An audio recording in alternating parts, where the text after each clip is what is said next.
واضح.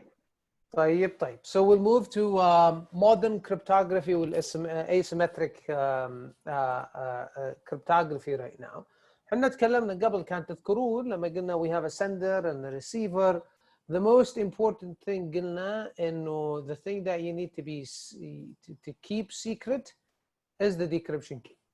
وكل الأمثلة اللي قلناها قبل we had the encryption key to be exactly the same as the decryption key. Now we're going to look at examples where actually the encryption key and the decryption key are different, and this is why you only need to keep the decryption key secure, not the encryption key. And this is called asymmetric encryption algorithms. فالpublic key crypto بكل بساطة يقول لك you always have two keys, K and the reverse of K. K is the public key اللي يستخدم للإنكريبشن. فأنت when you encrypt تستخدم K and you put the message. So if you know K, it doesn't matter. K will not decrypt. K will only encrypt. So knowing K doesn't matter. It will continue to be public. Then you have the reverse of K, which is this one, is the one that used for decryption. فأنت you encrypt this way, and if you decrypt the encryption, then you get the message back. المهم إنه if you know the public key, it should be computationally infeasible to compute the private key. يعني أنت لو you know the message, this one, and you know K, you shouldn't be able to get M or know the reverse of the key. And the public key always made public, and anyone can encrypt. أنا اليوم أقول لكم this is my public key. أي واحد منكم can take my public key and then encrypt and send a message to me. And only me, because I have the decryption key, the reverse, this key, is the one to be able to decrypt. So we'll take a practical example. في طبعا two examples. في RSA, which is based on a mathematical function that it is computationally infeasible to factor very, very, very, very large numbers. When I say very large numbers, أتكلم numbers have 1,000 bits digits. More than 1,000 numbers digits, 1,000 bits digits. And we know, like every bit adds an exponential increase in total numbers. يعني مثلا a 5-bit digit gives me number 32, or 32 different numbers. And if I put 10-bit digits, it gives me numbers in thousands. 20 bits, millions, and 30 bits, billions, and whatever. So I'm talking about 1,000-bit numbers, which gives me huge sizes of numbers. الثاني اللي هو الجمع, which is an algorithm based on solving the discrete logarithm problem. And the discrete log is يعني an algorithm that it's very easy to compute, but it takes exponential time to reverse the discrete logarithm problems. So RSA actually started in 1978 by 3 people, Ron Rivest, Adi Shamir, and Leonard Adelman. And they created the following very simple algorithm. What يقول لك, you select 2 really large numbers. And when I say really large numbers, numbers that are represented in a 600-bit digit, 700-bit digit, huge numbers. And those 2 numbers are P and Q. And we're going to call number P and number Q. And then what you do is you compute N, and N is the multiplication of P and Q. So P is prime and Q is prime. So you select those two very, very, very large prime numbers, and then you multiply them. So n is something called semi-prime, لأنه it only has two factors that are prime, in addition to itself, of course, and one. But it has two factors that it makes as semi-prime. And the security depends in factoring in. Yani when you have n, it is very hard to figure out p and q. It's either have to take you brute force or takes you an algorithm that takes exponential time. And then you also compute phi of n, which is q minus 1 multiplied with p minus 1. And then you select the number e. E is between 1 and the phi of n, بحيث إنه القاسم المشترك الأكبر, the greatest common denominator, the GCD, بين ال E وال phi of n is 1. Right?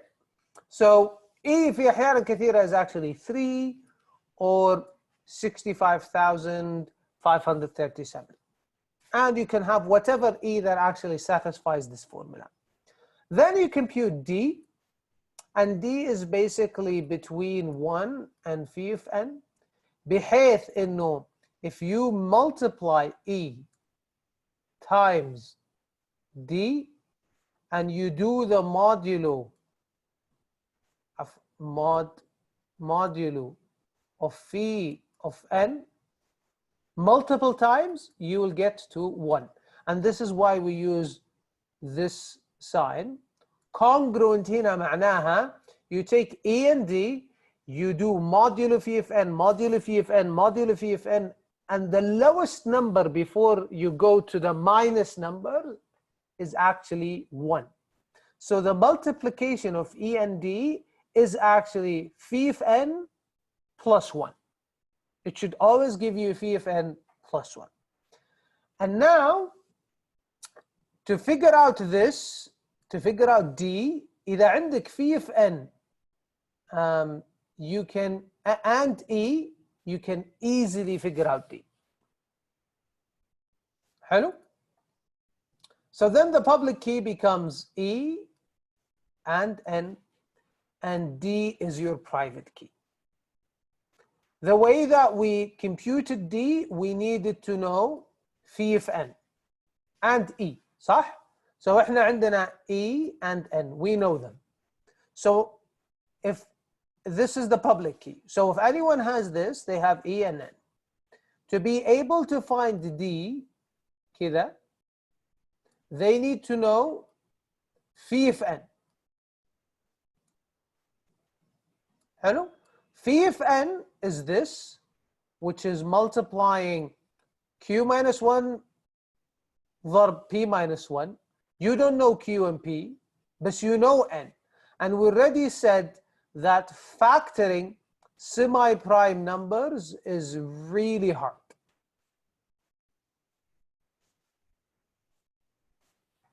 So if you know n, you can't know p and q. If you don't know p and q, you can't compute phi of n. If you don't have phi of n, you can't know d, even though if you know n and e, it doesn't help. You need to know phi of n.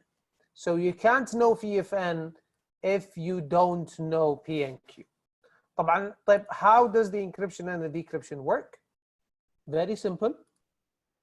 The encryption is basically you take m, you raise it to the power e modulo n, and that will give you c.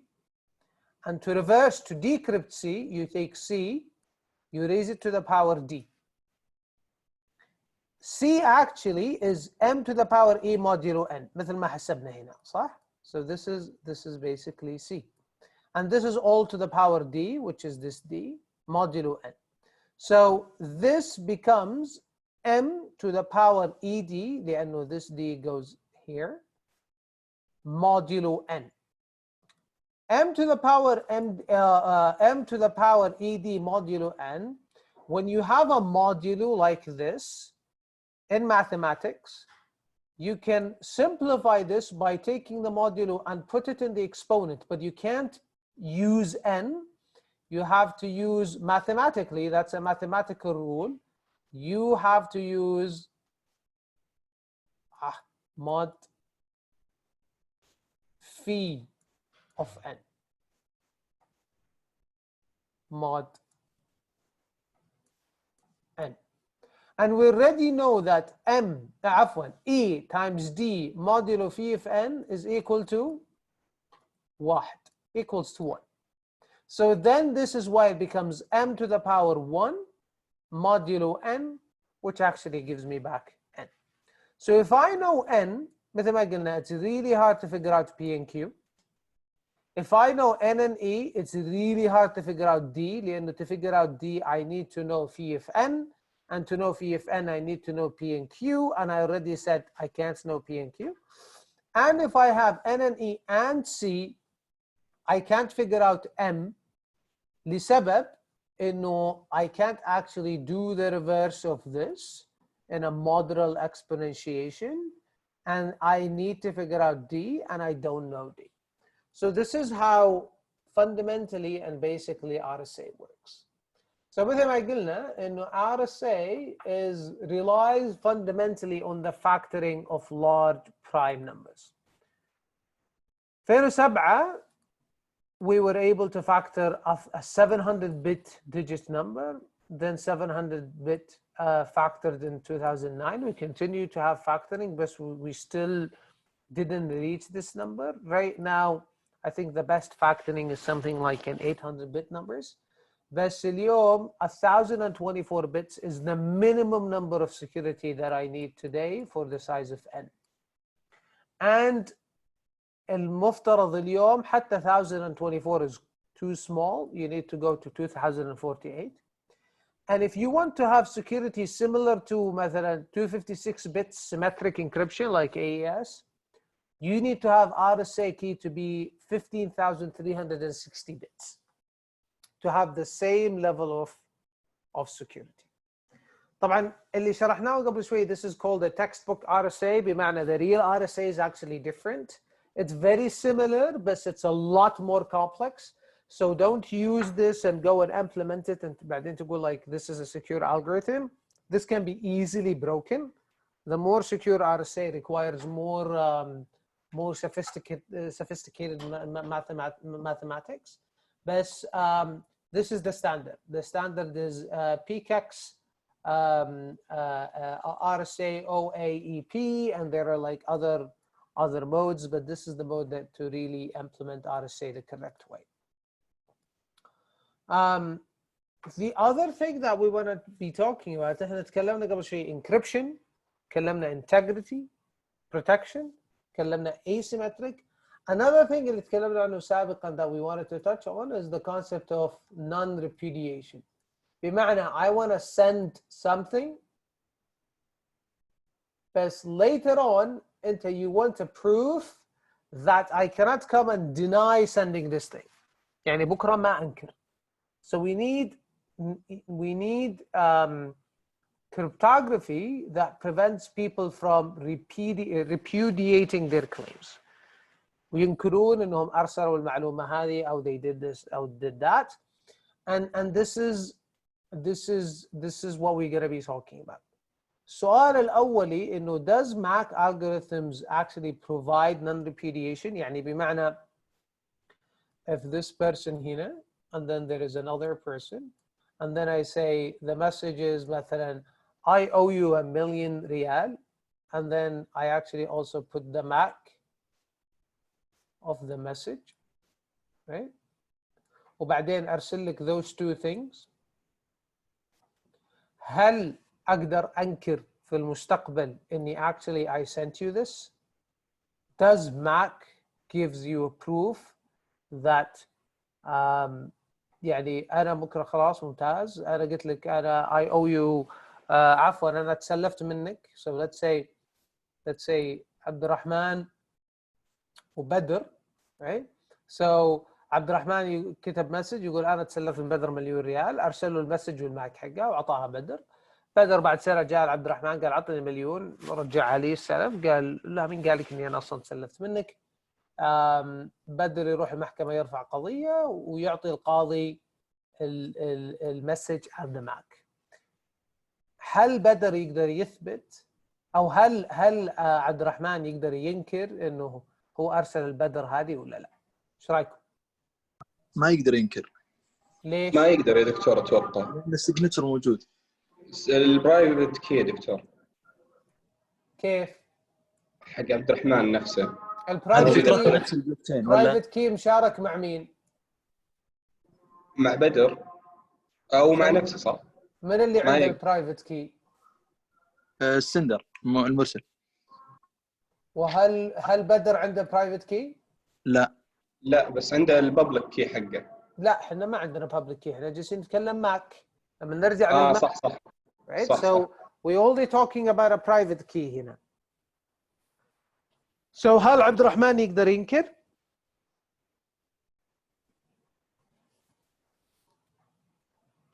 من يقدر؟ who can create this Mac? So عبد الرحمن can create this Mac. Can بدر create this Mac? هي اللي انا اعرف انه يكون في كومباينيشن بين المرسل والمستقبل، فيجي مسج مشترك بينهم، ولكن برايفت كي ما يطلع للطرف الثاني. أنا أتكلم لك in the Mac اللي we discussed in class in a previous يعني in the previous presentation. The Mac أنا قلت لك like to send the Mac you actually create a message, put the message on the Mac and send it to this person. So this person receives the message, calculate a new Mac, صح? And puts the key and puts the message and then do a comparison. Right? If the old Mac equals to the new Mac, معناها the message is correct. صح? So then my question is, there are actually two people who could create this message, A and B. Then both of them share the key. So even like لما ياخذ بدر المسج هذه يقول عبد الرحمن send it to me، يجي عبد الرحمن بكل بساطة يقول يا قاضي وش يضمن إنه actually بدر who created this message and he wants to يعني kind of like simply impose this on me and implicate me. بس هو he has the key. And this is how Mac works. We have a common key, so he could, yes, no one else in the world can create this message if they don't have the key, but actually Badr can create this message. So أنا يعني أعتذر وأقول إنه like it's not like I didn't send this message before. So this is fundamentally like the problem with Mac, and they don't actually provide non-repudiation. This is why we need something different, and this is why we need digital signatures. So digital signatures are slightly different than Macs because it relies on asymmetric cryptography. عندنا K وعندنا K-1. احنا قبل قلنا everyone can encrypt using K, and then only the receiver can decrypt because they have K-1, right? So in digital signature, this is how we achieve this. We have the message, right? And then we basically, we hash the message. So we completely hash the message and put it here. And then when we hash the message, what we actually do is sign the message. Like we sign the message using what key? Using the private key. لأنه we only want one person to sign this message. So we sign the message using the private key of the sender. And then we put the message, or actually the hash of the message. And then this becomes the signature. And then we send the message and the signature. طبعا when the receiver receives this, what they do, they verify the message, right? because everyone has the public key. So everyone can verify the message. And then this is how we actually do the verification. So the verification works as following. Until you receive the message, and then you receive the signature. So you take the message again, you hash it. لأنه تذكرون إحنا we signed the hash, not the message itself. فأنت بيطلع لك هنا the hash of the message, صح? And then this guy has the verification key because it's public. Everyone has the verification key. Okay? And then the output of this is where we do the comparison. Let's take a real mathematical example. Okay? So this is the mathematical example. So the way that we basically sign is we encrypt by taking M and raising it to E modulo N. صح? Now when we want to sign, we do the opposite. We take M, we raise it to D, then we're using the private key modulo N. So how does verification go? So then we have S. So to verify, because E and N is the public key, so we take S, we raise it to the E. And we know S is M to D mod N. So this one, all modulo E, will give us M, E, D modulo N. And we already know mathematics, this goes up and becomes phi of N, whatever, this gives me M back. So this is why we said we actually hash, but just to give an example, we don't sign M directly, we actually sign H of M مثل ما شفنا بالسلايد اللي قبل. Okay? But we just want to do it here عشان it becomes simpler. So we actually sign using the private key and we verify using the public key, and it's a very, very similar algorithm to RSA. So so far we actually looked at a couple of things. We looked at Asymmetric, we looked at confidentiality, we looked at stream cipher, block ciphers, and encryption modes, ECB, CBC, CTR. In asymmetric, we looked at RSA, and we know there's another algorithm called El-Gamal. In integrity protection, we saw MAC, where there is a common key, and we saw digital signature that also gives me non-repudiation. So this is kind of like a summary of cryptography and cryptographic algorithms اللي حنا مرينا عليها in the class.